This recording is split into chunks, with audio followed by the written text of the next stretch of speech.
does my credit history affect the home buying process?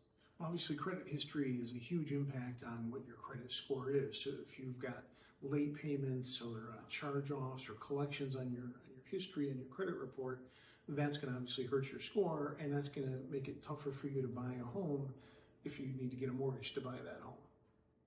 Okay, so if I did make a couple late payments and I've been on time with all my payments for, the last 6 months, are those late payments still dragging me down? Is my credit score just steadily improving the farther away I get from those late payments?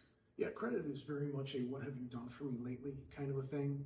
So the further out those lates are in your history, the less they'll impact your score. At 6 months, they're still having a pretty heavy impact, but once you get a year or so older, those have less and less of an impact. Excellent, thank you.